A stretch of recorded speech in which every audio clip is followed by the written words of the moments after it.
Bueno, uno piensa en la situación de los medios y realmente dan muchas ganas de hablar con vos, Jorge, acerca de, bueno, alguien que es el CEO de una, de ese, bueno, un poco La Nación tiene todavía eso mismo, ¿no? Una compañía de medios donde el director y dueño está involucrado también desde como periodista en lo que está haciendo, ¿no? A ver, bueno, hace 30 años eran todas las empresas así.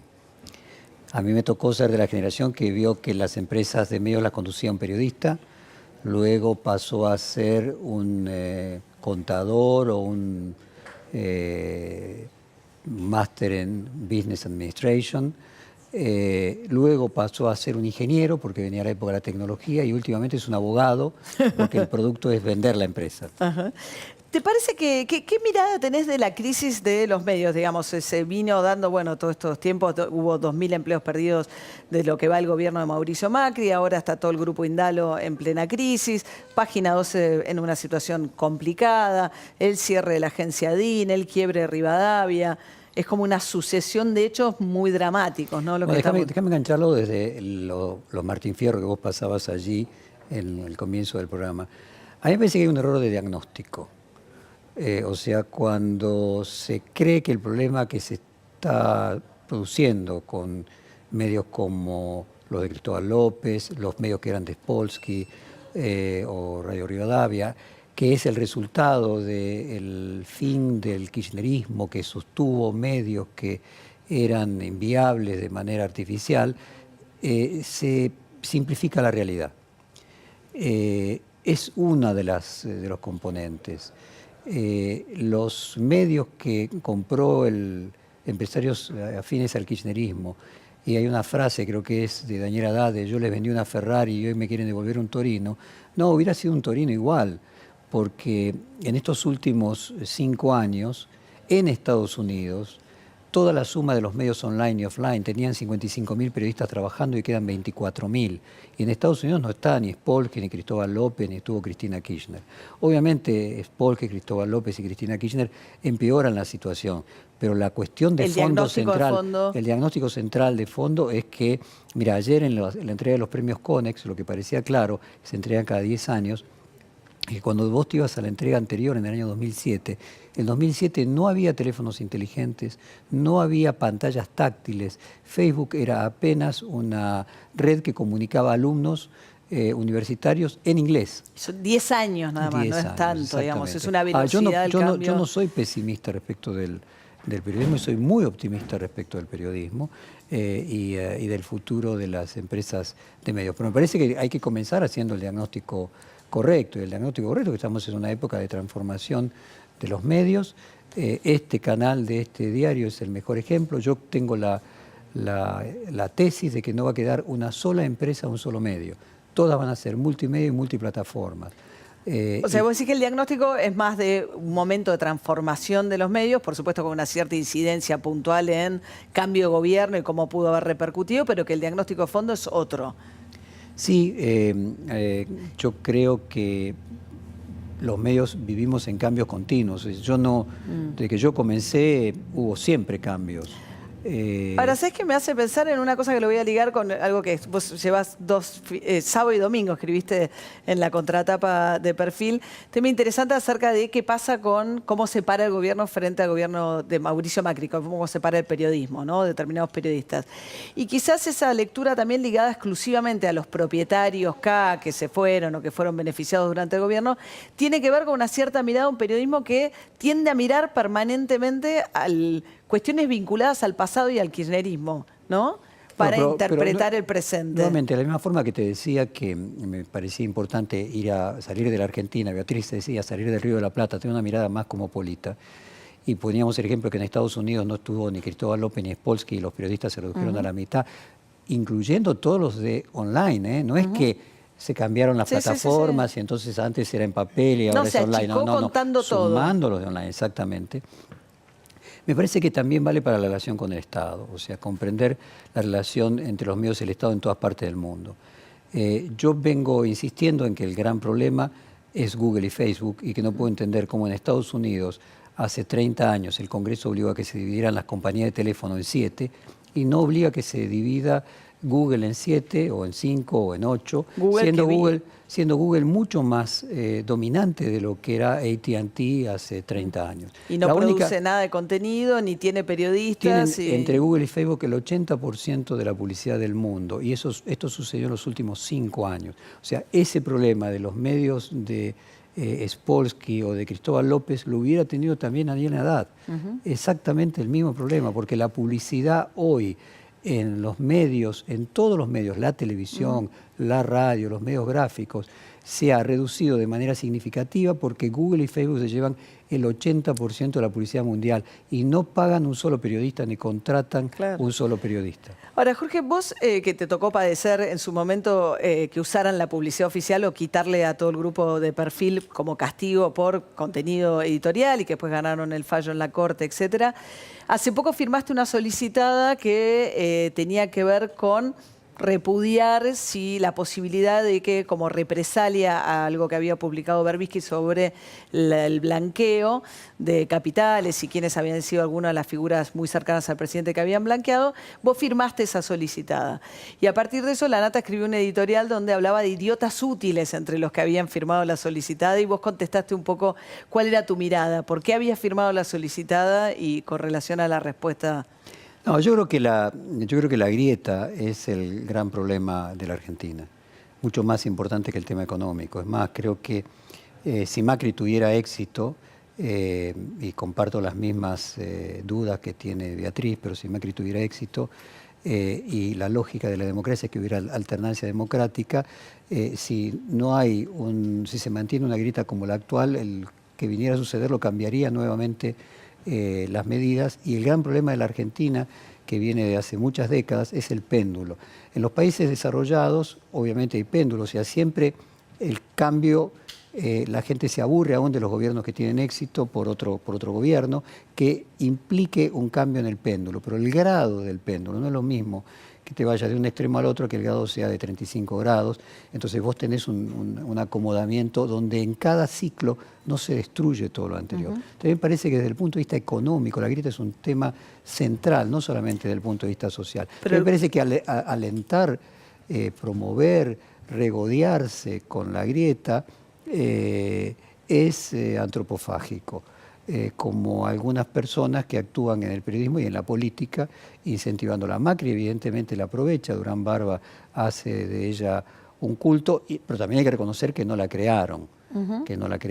Mira, Alan Turing en el libro del siglo de Perón lo que decía es que lo que hizo grande al peronismo y la diferencia entre el peronismo y otros movimientos populistas del siglo XX, como por ejemplo el varguismo en Brasil, es que en Brasil no hubo antivarguismo, en la Argentina hubo antiperonismo, o sea, el anti construye al otro. ¿Pero qué sentido tiene ahora para el periodismo, digamos, mantenerse? Ayer creo que hablaba Longobardi de algo interesante, dice que habían quedado patrullas perdidas, entonces sobre periodistas estaba hablando, ¿no? Él dice, bueno, ¿qué sentido tiene? Muy simple, vos lo sabés, María. Llevan en determinados canales una persona que es crítica del gobierno o ni siquiera es simplemente moderada y el rating baja. Baja de manera sideral. Pues sí, esta cosa que las audiencias, sobre todo las audiencias pro gobierno o anti también, porque pasaba lo mismo con C5N, ¿no? Y sigue pasando. Y sigue pasando. Que si vos vas al revés o nadie quiere escuchar a alguien que le vaya a decir algo contrario a sus convicciones. Eso tiene una explicación sociológica. O sea, evidentemente lo que vemos es una tendencia en la gente a consumir contenidos que confirmen sus prejuicios. La gente ahora es distinta, hace 30 años, la gente ahora tiene preferencias distintas. No, la gente se comporta en función de lo que hace posible distintas alternativas de mercado. Te lo voy a poner así, hace 20 años había solamente 3 cadenas de televisión. Entonces, si vos vas a dividir el 100% de los hogares entre 3, nadie puede no ser pluralista, porque si no es pluralista pierden el rating. Entonces, la pluralidad que nosotros teníamos hace 25 años, en la época del Watergate, hace 35 años, no era por virtud de los dueños de los medios, era, si vos querés, por egoísmo, como decía Adam Smith, de que vamos a tener pan cada mañana por el egoísmo del panadero. Entonces, lo que vos tenés es que el egoísmo de los que conducían los medios de comunicación masivos por tratar de ganarle a su competidor, hacía que tenía que tener republicanos y demócratas, y si vos querés, peronistas y radicales. Ahora tenés solo demócratas. Ahora vos tenés 700 canales de televisión. 7 canales de noticias. En la Argentina hay 15.000 radios entre AMs y FMs. Además de que vos tenés, no sé, los portales, tenés... Pero no es nuestro rol como periodistas. No, claro que no es nuestro rol como periodistas. Yo lo que quiero marcarte es que lo que ha pasado con los medios de comunicación es que se han especializado, son todos de nicho. Entonces hay canales de televisión, pasa en Estados Unidos, la Fox es republicana, si vos querés CNN es más demócrata. Entonces vos lo que tenés es algo que era inimaginable hace 20 años, que era que se segmentaban, se segmentan hoy, perdón, ideológicamente, algo que era inimaginable hace 20 años, o que se disimulaba, si vos querés, que había un sesgo. Hoy no, hoy se asume el periodismo con adjetivos. En el caso de la televisión, el programa emblemático de periodismo del mundo es 60 Minutes. Entre los 10 primeros durante 35 años. Bueno, 60 Minutes se gala de mostrar las dos partes en pugna, no utilizar adjetivos, ser siempre moderado. Moderado, la moderación también se perdió. El competidor, el que hoy lo está, si vos querés, dejando vetusto, es de un grupo de chicos de Brooklyn High que lo que hacen es usar adjetivos, tomar posición, decir que el otro es malo. Y bueno, ese tipo de preferencia, apelar a un lenguaje altisonante, tiene algo del teleteatro y evidentemente es más atractivo. Entonces, cuando tienen que competir por una audiencia cada vez más fragmentada, te aparecen estos fenómenos donde en realidad lo que hay es polémica. Eso no es pluralidad. Que haya dos personas peleándose de manera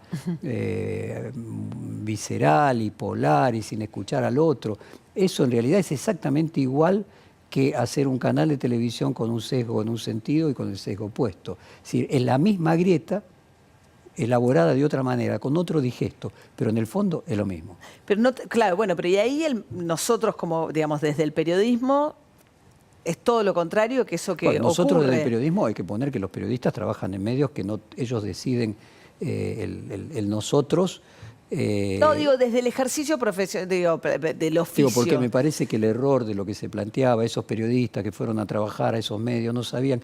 Sí sabían, ahora esos pobres periodistas, ¿dónde iban a trabajar a otro lado y no los tomaban? Entonces, claro, pero, o suponiendo que estuvieran de acuerdo también con digo, pero vamos a suponer que estuvieran un porcentaje de acuerdo y otro no. Entonces, achacarle a los periodistas que trabajaban en esos medios, cuando claramente no había posibilidades para trabajo en los medios clásicos, me parece también un reduccionismo. Yo obviamente le pido a los periodistas responsabilidad en ese sentido, y me parece que hubo gente que aún trabajando en los medios que tenían una actitud irresponsable, fueron responsables, tenían decoro, se comportaban de una manera dentro de las circunstancias respetable.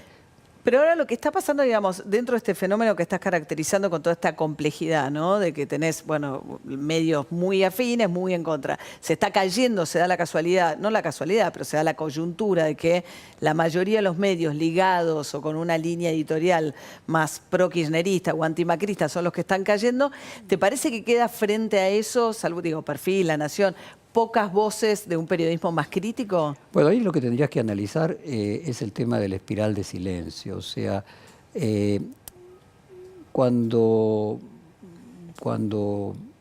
desde la democracia ganó la primera elección de medio turno cada uno de los presidentes, excepto de la Rúa, lo que se produjo es que la sociedad descuenta que ese presidente va a ser reelecto. Y si ese presidente va a ser reelecto y ganó la elección de medio término, va a tener 6 años por delante. Entonces vos ves que la idea de la espiral es que se crea un discurso de minoría, se convierte en mayoría aplastante. Entonces vos ves que de repente antes eran todos kirchneristas y después dejaron de ser kirchneristas. No me refiero a los medios, me refiero a la audiencia. Sí, claro. ¿Qué pasó? ¿Qué pasó? O eran todos menemistas y de repente nadie había votado por Menem. Pues eso se explica por este estupendo ensayo de una politicóloga alemana que explica que las personas, después de satisfacer sus primeras necesidades básicas, lo que necesitan es aprobación. El ser humano con lo que no puede vivir es con el rechazo de los demás. Entonces, las personas cuando ven que hay una idea dominante, aún contraria a sus ideas, reprimen sus ideas y tratan de adaptarlas a lo que es el discurso dominante. Entonces lo que vos ves es que se produce un efecto ascendente en el que un discurso de, ponele, del 30% se convierte en el 70%. Y eso se refleja en el rating de los medios, claro. Y vos planteabas algo súper... Sí, que los medios que siguen, que siguen el rating minuto a minuto. Entonces se ven que si la sociedad premia eso y si llevan a alguien que critica, cuando Beatriz hablaba de los Paradise Papers, si llevan a alguien a los programas de televisión de los canales abiertos a hablar de los Paradise Papers, el rating baja. ¿Y vos decís que no lo llevan porque el rating baja o porque no quieren hablar de los Paradise Papers? No, yo creo que en su gran mayoría no lo llevan porque baja. O sea, no tengo una teoría conspirativa respecto a los medios. Creo que en líneas generales están más guiados por lo que sería el customer satisfaction, por tener éxito, como también creo que este gobierno también está guiado por lo mismo. Siguen las mismas... Mira, sigue las mismas encuestas y el rating minuto a minuto es algo que modificó la televisión en todas partes del mundo. Bueno, pero en algunas partes del mundo está prohibido usarlo para los noticieros, con el criterio de que el noticiero es un servicio público y que justamente para evitar que el noticiero se rija por el minuto a minuto, hay países que lo prohíben. Pues sí, tenés países con otros modelos como el de la BBC, donde la gente paga un impuesto por la televisión. Pero para ser sinceros, yo ahí comparto la idea de que la fuerza del mercado es arrolladora y tiendo a creer que no es que Clarín esté manipulando el pensamiento de la gente, creo que que tiene una capacidad de influir, pero que en realidad acompaña, es procíclico, es procíclico. No es anticíclico. No es anticíclico. Y en líneas generales, todos los medios del mundo masivo son procíclicos. Y vos planteabas algo súper interesante también en esta columna del fin de semana pasado en el diario Perfil, que en este clima que describís, donde se vienen como estas mareas, donde una opinión no tan mayoritaria pasa a sentirse como muy mayoritaria, se suma el fenómeno de las redes sociales, donde la posibilidad de levantar una voz disidente o algo es inmediatamente muy vapuleada en redes sociales que pueden funcionar como mecanismos de autocensura o de... Porque muchos colegas, y es totalmente comprensible, que están en los medios audiovisuales y los más masivos, reciben inmediatamente el insulto en esa grieta, ponele, de un porcentaje de la sociedad, o a lo mejor un 20% fanático de cada lado, pero alcanza para que los llenen de insultos. Y hay mucha gente con mucha sensibilidad que no lo soporta y que, como el mismo planteo de la espiral de silencio, va reprimiendo, primero conscientemente, después inconscientemente, va adaptando sus opiniones a lo que cree que su audiencia desea. O mejor no me voy a meter en un problema, ¿no? Por eso digo, pero primero puede ser consciente y después incluso hay un efecto inconsciente de autocensura y se va acomodando el discurso. Las redes sociales son la gran policía ideológica de este momento. Y hay quienes lo quieren usar como tal, ¿no? También. También, pero digo, yo no creo tampoco en la idea de que son los trolls de Peña. No, está lleno. Yo muchas veces además trato de seguir a ver quién es el que te dice, te insulta y ves que son personas que tienen historia. Yo tiendo a creer de que las redes sociales le dan voz a un montón de gente.